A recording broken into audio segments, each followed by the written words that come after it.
আরে ও তোর দেওয়া শাড়ি পরবে হংসিনী, এত কষ্ট পাস না।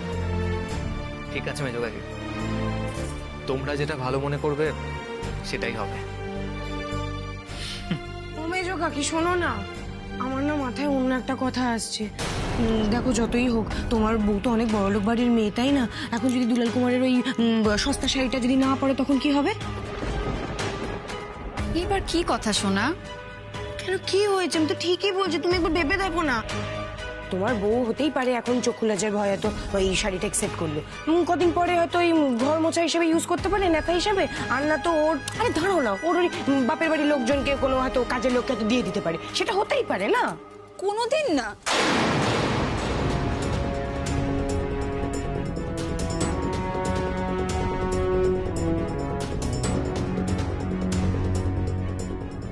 কাজের লোককে কেন দিয়ে দেবো? আমি তো নিজেই পরবো শাড়িটা।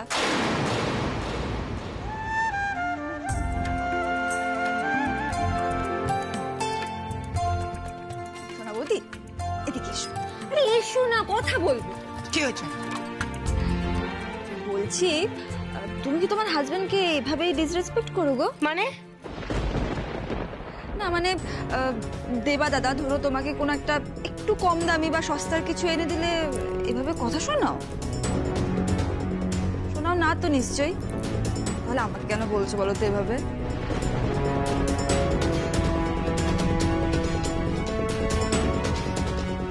আমার হাজবেন্ড আমার জন্য একটা এত সুন্দর শাড়ি নিয়ে এসেছে নিজে হাতে, আমি সেটা পরবো না?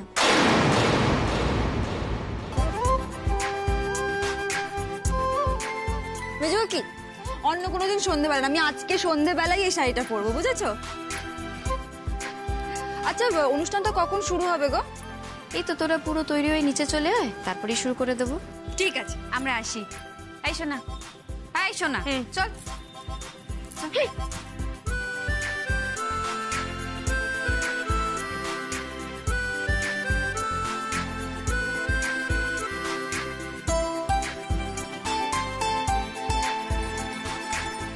বলছি, সত্যি আপনি সন্ধেবেলা শাড়িটা পরবেন? পরবোই তো। আর এমনিও তো বউ ভাতের অনুষ্ঠানে অনেকগুলো শাড়ি লাগেই। থ্যাংক ইউ আমাকে এই শাড়িটা গিফট করার জন্য।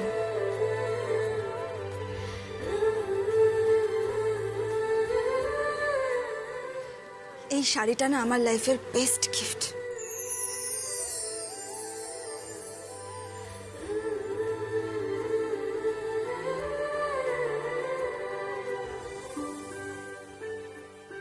আপনি যেভাবে একজন বাইরের মানুষ হয়ে আমাকে প্রোটেক্ট করছেন, তাতে যে আমি আরো বেশি করে আপনাকে ভালোবেসে ফেলছি সেনরিটা।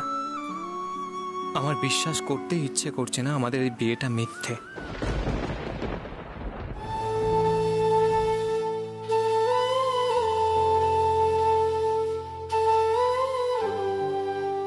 কি হলো, কি ভাবছে? কিছু না। চলুন এবার তাড়াতাড়ি ঠিকঠাক করে চুল আছে নিন, একসাথে দুজনে যাব। কোথায়? সে কি, যে ভাত কাপড়ের অনুষ্ঠানের জন্য এত কষ্ট করলেন, এত কিছু করলেন, সেটা ভুলে গেছেন? ও না। শুনলেনই তো, আমরা না গেলে অনুষ্ঠান শুরুও হবে না। আমি যাচ্ছি, আপনি তাড়াতাড়ি আসুন। হ্যাঁ শুনুন, বলুন। একটা কথা বলবো? হ্যাঁ বলুন।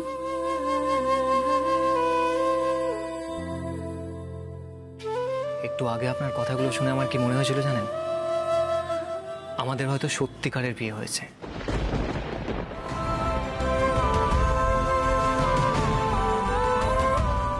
আর আমি হয়তো সত্যি সত্যি আপনার ভাত কাপড়ের দায়িত্ব নিচ্ছি। দেখুন, আমার দায়িত্ব না নিলেও আপনাকে কিন্তু আপনার নিজের দায়িত্ব নিতে হবে হিরো। আর আমি আপনার পাশে থেকে আপনাকে গাইড করব। We are best friend, right? Right.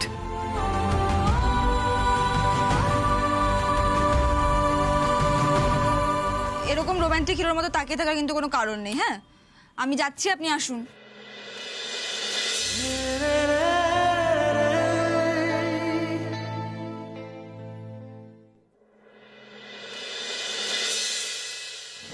তোকে খুব মিস করছি রে চিনি। আজ যদি সত্যি ধুমধাম করে তোর বৌভাতটা হতো তাহলে আমরা একসাথে কত মজা করতাম বলতো সবাই। যদিও আমি শিওর আজ ওই বাড়িতে ছোট করে হলেও বৌভাত হচ্ছে। লক্ষ্মীদিকে আমি যতটুকু চিনেছি, লক্ষ্মীদি কোনো আনন্দ থেকে তোকে বঞ্চিত করার মানুষ নন। অথচ দেখ, তোর বাড়ির লোকরাই, আমরাই থাকতে পারলাম না। ভালো লাগছে না। কেন রে, কি হলো? শরীর টরীর ঠিক আছে তো? না বৌমনি, শরীর ঠিক আছে, তাহলে মন ঠিক নেই। দিদিভাই নেই না, ভালো লাগে বলো? আচ্ছা বৌমনি, আজ তো দিদিভাইয়ের বউ ভাত, এই বাড়িতে নিশ্চয়ই কোনো অনুষ্ঠান হচ্ছে। তুই আসার আগে আমি ঠিক এই কথাটাই ভাবছিলাম। তাহলে আমরা তো একটা কাজ করতে পারি, মানে বাবা দাদা ভাইকে কিছু বলার দরকার নেই, তো তুমি আর আমি মিলে লক্ষ্মীদের বাড়ি চলে যাই। তুই আর আমি মিলে লক্ষ্মীদের বাড়ি? হ্যাঁ, সেটা অবশ্য যাওয়া যেতেই পারে। ওই বাড়ির মানুষগুলো এত ভালো, আমরা গেলে নিশ্চয়ই আমাদের ফিরিয়ে দেবে না বল? বিশেষ করে লক্ষ্মীদি। আচ্ছা দীপ্ত, তোর কি মনে হয় লক্ষ্মীদি আমাদের উপর রাগ পুষে রেখেছে এখনো? নিশ্চয়ই না, বল? না বৌমনি, ওরা ওরকম নয়। আমি তো বলছি বাবারা কিছু জানতে পারবে না, তুমি আর আমি মিলে ওই বাড়িতে যাবো, আর যাওয়ার সময় দিদিভাইয়ের কিছু পছন্দের জিনিস বা ভালো কিছু গিফট নিয়ে যাব। ঠিক আছে, কিন্তু দীপ্ত যাওয়াটা কি ঠিক হবে? ওরা তো আমাদের ইনভাইটও করেনি। বৌমনি, তাতে কি হয়েছে? তুমি এসব ভেবো না তো। তুমি তো নিজেই বললে, বলো লক্ষ্মীদিরা খুব ইজিলি আমাদের অ্যাকসেপ্ট করে নেবে। আর আমার কি মনে হয় জানো তো, ওরা আমাদের ইনভাইট করতে আসতো, কিন্তু দিদিভাই হয়তো বাবা আর দাদা ভাইয়ের কথা ভেবে ওদের না করেছে, তাই ওরা আসেনি। আমরা ওখানে যাই না, গিয়ে দেখি কি হচ্ছে। ঠিকই বলেছিস, যাওয়াই যায়, শুধু কেউ জানতে না পারলেই তো হলো, বল? প্রশ্নই উঠছে না বৌমনি, কেউ কিচ্ছু জানতে পারবে না। আর আমার তো কনফার্ম মনে হচ্ছে, মানে এই বাড়িতে এলে ওরা যদি বাবা দাদা ভাইয়ের দ্বারা ইনসাল্টেড হয়, তাই জন্যই ওরা আসেনি, নইলে ওরা আমাদের ইনভাইট করতো। ঠিক আছে, তাহলে ওই কথাই রইলো। সন্ধ্যাবেলা আজকে আমরা ওখানে যাবো, আর তুই যেরকম বললি দুলাল আর চিনির জন্য একটা সুন্দর গিফট নিয়ে যাবো। ওকে, আমি তাহলে যাই, রেডি হই। হ্যাঁ, হ্যাঁ। ঠিক আছে, তুমিও রেডি হয়ে নাও, লেট হ্যাঁ, করো না কিন্তু, তাড়াতাড়ি যাবো। দীপ্ত, হ্যাঁ বৌমনি বলো।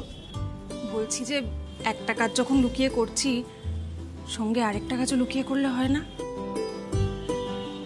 বুঝলাম না। মা চিনির বিয়ের জন্য যে গয়নাগুলো গড়িয়ে রেখেছিলেন সেগুলো তো আলমারিতেই রয়েছে। আমরা যাচ্ছি যখন ওখানে, চিনিকে ওগুলো দিয়ে দিন আজকে আমরা। বৌমনি, তুমি কথাটা ঠিকই বলছো, কিন্তু বাবাদের না জানিয়ে যদি গয়নাগুলো দিই, মানে কোনো কি হিন্ট দেবো আমরা? না না, তুই কি পাগল হয়ে গেছিস? এমনি বলছি না যে ও বাড়ি যাচ্ছি, গয়নার কথা বললে যাওয়াটাই ভেস্তে যাবে মাঝখান থেকে। তাহলে মানে ঠিক আছে, কি করব? আমি তো বলছি ঠিক হবে দীপ্ত। মা নিজে আমায় দায়িত্ব দিয়ে গিয়েছিলেন চিনির বিয়ের সময় যাতে এই গয়নাগুলো আমি চিনিকে পরিয়ে দিই। বিয়ের সময় তো মেয়েটা কোনো সাজগুজি করতে পারেনি, অন্তত বউ ভাতের দিন গয়নাগুলো পড়ুক, নিজের মায়ের গয়না বলে কথা। এইটুকু না করতে পারলে আমার মনটা খুব খচখচ করবে দীপ্ত।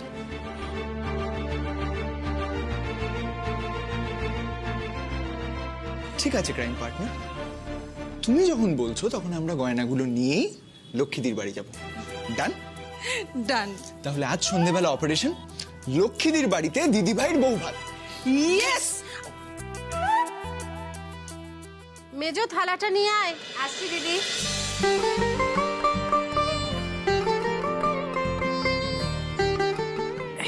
সব দিয়েছিস তো ঠিক করে? ঠিক আছে, দুলাল ধর। দুলাল, এত বড় লোকের মেয়ের ভাত কাপড়ের দায়িত্ব নিচ্ছ, ভেবে দেখো দুলাল কুমার, পরে সামলাতে পারবে তো? বিন্দু বিন্দু জল থেকেই সিন্ধু হয় সোনালি। মানে? মানে আজকে দুলাল অল্প পয়সা রোজগার করছে, এই থেকেই একদিনও অনেক টাকা রোজগার করবে। মা, আমি কিন্তু কথাটা ভেবেই বললাম। দেখো, আজকে 4,000 টাকা রোজগার করতে গিয়ে তোমার দুলাল কুমারের কিন্তু একেবারে নাজেহাল অবস্থা, চোখ মুখ ফাটিয়ে যা করে। বাবা, তাতে কি হয়েছে? আসল কথা হলো ও তো চেষ্টা করেছে আর পেরেছে। ও আমি যেদিন প্রথম এই বাড়িতে বউ হয়ে আসি, সেদিন তোমার বাবার কি ছিল জানো? কি আর থাকবে, ওই তো মাছের আড়ত থেকে অল্প কিছু রোজগার আর এই সামান্য দোকানটা। তাও দোকানটার যে অবস্থা ছিল ভালো করে চলতোই না। ঠিক, একেবারে ঠিক বলেছে। কিন্তু কিন্তু জানিস হাস, যখন আঙ্কেল আমার ভাত কাপড়ের দায়িত্ব নেবে বলেছিল, তখন বলার মধ্যে একটা জোর ছিল যে সারা জীবন ও আমাকে ভালো রাখতে পারবে।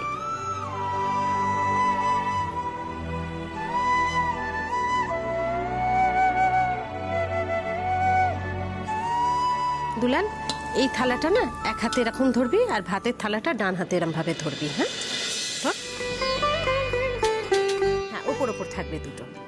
হ্যাঁ, ঠিক আছে। তবে কি জানো, মুখে ভাত কাপড়ের কথা বললেও আমি মনে মনে কিন্তু অন্য কথা বলেছিলাম। আমি বলেছিলাম, লক্ষ্মী, আজ থেকে তোমার সব আনন্দের দায়িত্ব নিলাম।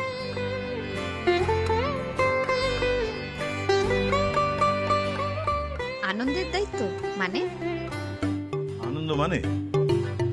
আনন্দ মানে এই যে তোমার দিদির যে বাজখাই হাসিটা, যেটা এই বাড়িতে বসে হাসলে ওই যাদবপুর স্টেশন থেকে শোনা যায়,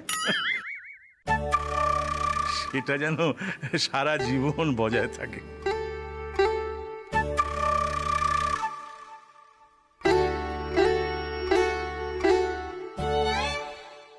এই তুমি বাজে কথা কেন বলো গো? আরে হ্যাঁ, বাজে কথা কেন? আরে সত্যি কথা বলতে দোষটা কি সবার সামনে?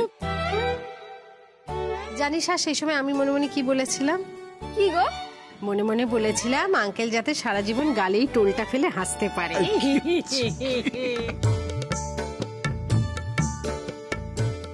শোনা, বলো। দেখো, এত বছর হয়ে গেছে কিন্তু মা বাবার মধ্যে প্রেমটা কিন্তু এখনো যায়নি। প্রেম না ঢং, ছাড়া পুরো বসে যত নাটক। তুমি না মানে এই দেখ, এখনো পর্যন্ত আঙ্কেলের গালে কিন্তু টোলটা পড়ে, বলে। হচ্ছে আরে কি আশ্চর্য ব্যাপার। অমনি নিজে তো খুব বলছিল, এখন যে আমি বলছি অমনি লজ্জা পেয়ে গেল। না না, ছোটদের সঙ্গে বাড়াবাড়ি করছো না, ঠিক আছে। এই দুলাল, এবার দেরি হয়ে যাচ্ছে, এই ভাত কাপড়ের অনুষ্ঠানটা শুরু কর। হ্যাঁ, নে শুরু কর। দাঁড়া, আমি ক্যামেরাটা রেডি করি। আচ্ছা, চ রেডি।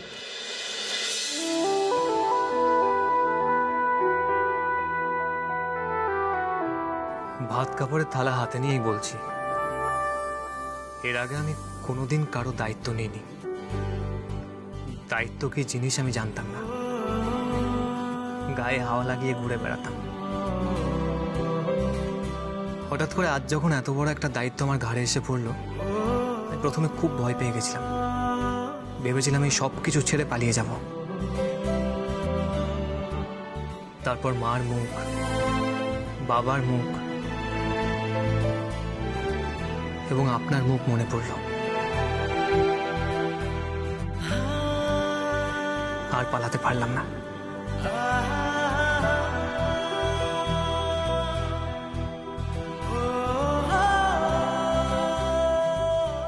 এই দাদা ভাই, তুই ছোট বৌদিকে আপনি করে কেন বলছিস?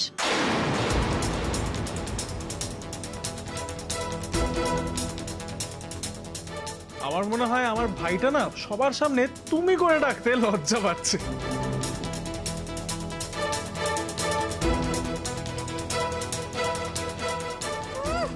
নাটক দেখে আর বাঁচি না, একটা উটকো বিয়ে, তাই নিয়ে কত নাটক। আর কি করা যাবে, সহ্য করে দাঁড়িয়ে দাঁড়িয়ে। কি রে দাদা ভাই, ভিডিও করছি তো, আর কিছু বলবি না? আর কি বলবো, শুধু এটাই বলবো যে জীবনে প্রথমবার নিজের রোজগারের টাকায় চাল, মাছ, মাংস এবং একটা শাড়ি কিনে আনতে পেরেছি। এটা যেন আমি সারা জীবন করতে পারি।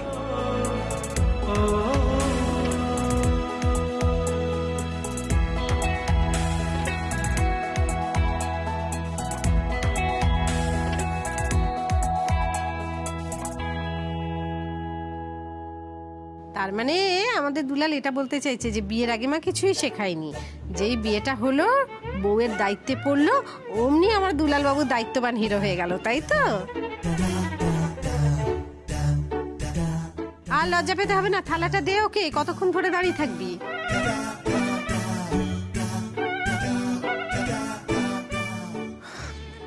এই নিন হংসিনী,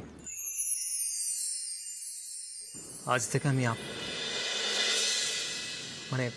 তোমার হাসি আর খুশির দায়িত্ব নিলাম।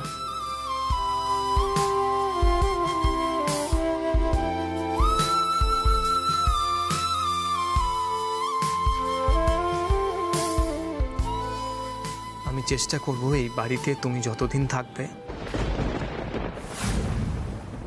ততদিন যেন আনন্দ এবং সম্মান নিয়ে থাকতে পারো।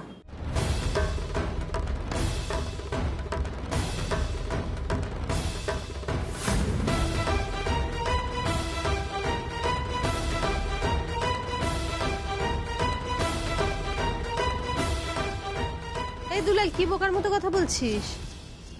বিয়ের পর শ্বশুর বাড়িটাই হলো মেয়েদের একমাত্র জায়গা, সারা জীবন সেখানেই থাকতে হয়। আর শ্বশুর বাড়ির পরিচয় হচ্ছে ওর পরিচয়, এরকম বোকার মতো কথা বলতে নেই।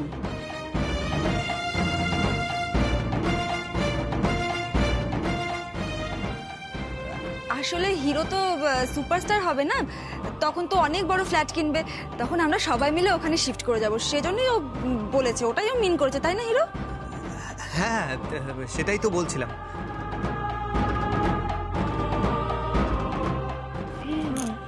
কি ভাবছে রে? ভাবছি না, স্বপ্ন দেখছি। যেটা দুঃস্বপ্ন হতে আর বেশি দিন বাকি নেই। আমার ভাবতে সত্যি খুব ভালো লাগছে যে আপনি বুঝতে পেরেছেন। ও তুমি ছোট বৌদি, তুমি বুঝতে পেরেছো যে দায়িত্ববোধ কাকে বলে। এবার কিন্তু নিজের দায়িত্বটা নিতে হবে।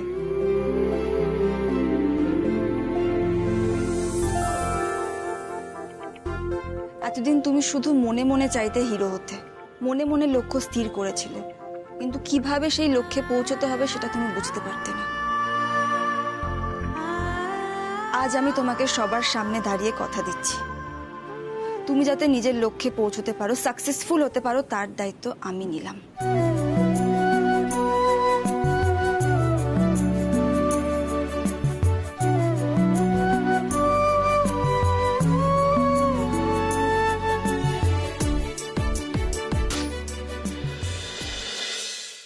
এবার ওকে থালাটা দে।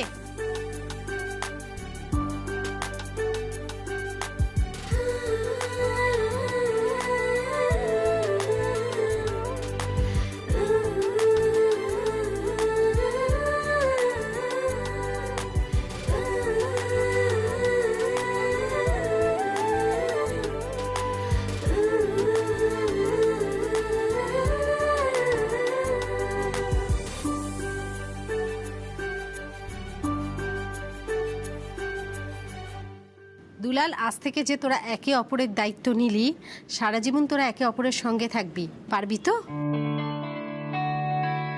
হ্যাঁ মা, পারবো। কিরে হাস, তুই পারবি তো? পারবো।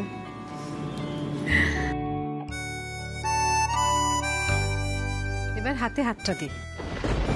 দে।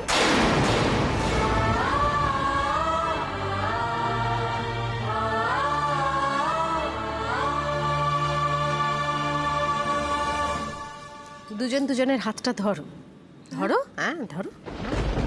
দুলাল ধর ওর হাতটা।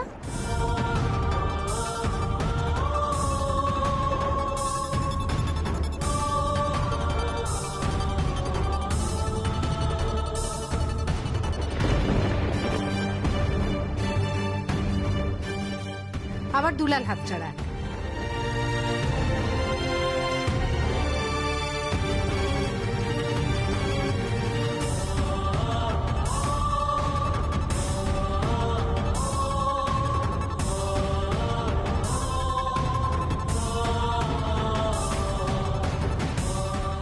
মনে রাখবি, বিবাহিত জীবন ওঠা পড়া, ভালো লাগা, খারাপ লাগা, মান অভিমান সব কিছু আসবে, কিন্তু কখনো একে অপরের সাথ ছেড়ে দেবে না, কেমন?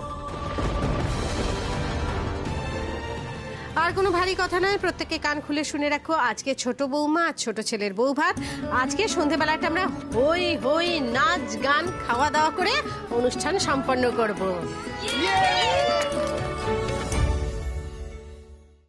সত্যি লক্ষ্মীদি এত ভালো রান্না করে না। ঠক দিও না তো, সবই বুঝি। বৌভাতের দিন দুপুরবেলায় ওই পাতি দুটো রান্না খেয়ে তুমি এত- পাতি হলো সেটা মায়ের রান্না। শোনো, মায়ের রান্না যাই হোক সেটা না টেস্টি লাগে। মা মাই তো, আমার তো নিজের মা নেই, লক্ষ্মীদি আমার মা। বুঝলাম। ঠিকই বুঝেছ। লক্ষ্মীদিকে আমি একবার পেয়ে গেছি, ব্যাস আমার আর কিচ্ছু চাই না। লক্ষ্মীদির সব কিছুই না আমার খুব ভালো লাগে জানো তো। লক্ষ্মীদির রান্না, লক্ষ্মীদির গায়ের গন্ধ, লক্ষ্মীদির ছোঁয়া, লক্ষ্মীদির বকুনি, সেটাও পর্যন্ত আমার ভালো লাগে। একটা কথা বলি, তুমি এমন ভাবে কথা বলছো না, ঠিক মনে হচ্ছে যেন এই বিয়েটা তুমি দুলালকে দেখে নয়, লক্ষ্মীদিকে দেখে বিয়ে করেছো। হ্যাঁ, সত্যি কি ব্যাপারটা তাই? এদিকে এসো, এদিকে এসো, আমি বলছি। এটা না একটা বিশাল বড় সিক্রেট, বুঝলে? এই হংসিনী, আমি তোমার যা হই, আমার কাছে কোনো সিক্রেট ফিক্রেট রাখলে কিন্তু হবে না। বলো না, বলো না, এই বিয়ের সিক্রেটটা। এটা তো বলা যাবে না। আরে বিয়ের সিক্রেটটাই তো বিশাল বড়, ওটাই তো আসল সিক্রেট। এই কি সিক্রেটের কথা বলা হচ্ছে রে? ও মা, আমি কিন্তু কিছু জানি না। ও বলছে, ওকে জিজ্ঞাসা কর। আমার পেছনে লাগছো কি লক্ষ্মীদি, তুমি কি পাগল? ও আমার শোনো, আমার পেছনে লাগার মতো এখনো কারো সাহস হয়নি, ঠিক আছে? আমাকে তুমি এখনো বোঝোইনি, চেনোইনি, তবে আস্তে আস্তে বুঝে যাবে কাকে তুমি তোমার বাড়িতে বউ হিসেবে নিয়ে এসছো। তুমি একদম চিন্তা করো না, আমার পেছনে কেউ লাগবে না, আর আমি আমার বরের পেছনে কাউকে লাগতে দেবো না, ঠিক আছে? সেটা আমি জানি, মা আমার ধানি লঙ্কা, কিন্তু শাশুড়িকে একটু ইয়াদ করো। ওটি হবে না। শোনো, আমার শাশুড়ি যদি আমাকে অত্যাচার করে, আমি কিন্তু তাকে নাকানি চোবানি খাওয়াবো বলে দিচ্ছি। আমি তোমাদের ওই সিরিয়ালের শান্ত শিষ্ট বউদের মতো নই কিন্তু, হ্যাঁ? চুপচাপ সবকিছু আমি সহ্য করবো না। ঠিক আছে, তুমি হলে আমার দোষী মেয়ে। এখন এখানটা বসে পড়ো তো, বসে পড়ে সাজে নাও, সাজো সাজো। আমার জন্য পার্লার থেকে লোক এনেছি তোমাকে সুন্দর করে সাজিয়ে দেবে বলে। পার্লার থেকে? আমি এখন রোগীদি প্লিজ। বাবা, অমনি না, নতুন বউ বাড়িতে এসেছে, সব ওর জন্য হচ্ছে, আমার জন্য। এ কি, তোমার বিয়ের সময় কে সাজাতে এসেছিল? ওই তো সাজাতে এসেছিল। বাড়িতে যারই বিয়ে হয় ওদের পার্লার থেকেই তো লোক সাজাতে আসে। শোন হাস, এটা যে কোনো মেয়ের জীবনে একটা স্পেশাল দিন, সবাই সুন্দর করে সাজুগুজু করতে চায়। তুই কেন করবি না বল? মামা, না, ও করবে না। কেন? দেখো, ও তো বড়লোক বাড়ির মেয়ে, আর ওর এই সস্তার পার্লারের সাজ পছন্দ হবে না। ছেড়ে দাও, এই তুমি বাড়ি চলে যাও। এসে তো কিছু করার নেই, আমাদের এই কলোনি এরিয়ে একটাই পার্লার, লাবণ্য পার্লার, আর যারই বিয়ে হয় ওরাই সাজাতে আসে। তোকে খুব সুন্দর করে সাজিয়ে দেবে রে, বিশ্বাস রাখ। আমার কথা এত ভাবো লক্ষ্মীদি? ভাবতে তো হবেই মা, তুমি তোমার বাড়ি ছেড়ে সবকিছু ছেড়ে তুমি আমার কাছে এসেছো। আমি তো তোমার মা, তোমার ভালো মন্দ সবকিছু তো এখন আমাকেই দেখতে হবে।